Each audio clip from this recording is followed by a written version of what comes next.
Global share markets ended last week on a high note, with both US and European shares increasing. Of interest to me has been the results of some of the largest car companies around the world.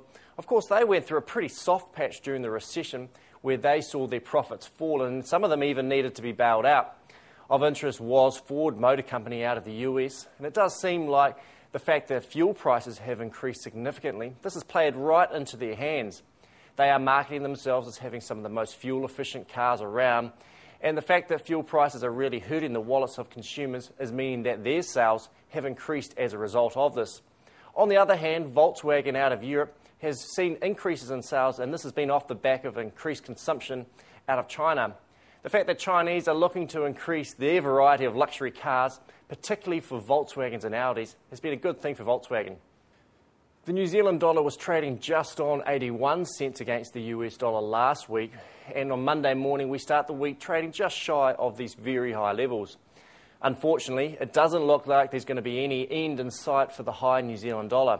We've just revised our currency forecast, and the fact that the US economy is looking fairly weak and the US central bank will continue to support the US economy means that we're going to see a US dollar that's going to be weak across the board.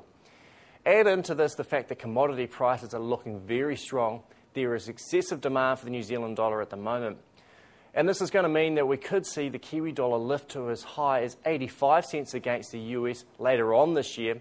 And we're also picking that the Kiwi will remain strong over the next couple of years. While we're going to see some volatility, it will likely remain over 75 cents for the time being. The New Zealand dollar rising to 85 cents is going to impact on the New Zealand beef industry more than any other agricultural sector. The reason for this is that the US market is crucially important to our local sector and is also a key driver for international beef markets. Over the past couple of weeks, we have seen very high prices out of the US market, but I have noticed a bit of a shift in the fact that we've seen a decrease in US beef prices at the retail level. There is no doubt that high fuel prices and other items out of the US economy is meaning that consumption of beef is starting to look a little bit more suspect.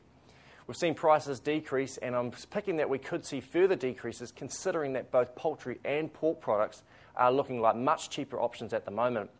I've been pretty positive about the outlook for next season's beef prices, but the high currency as well as the possibility of lower consumption is starting to take some of the shine off the prospects for next year.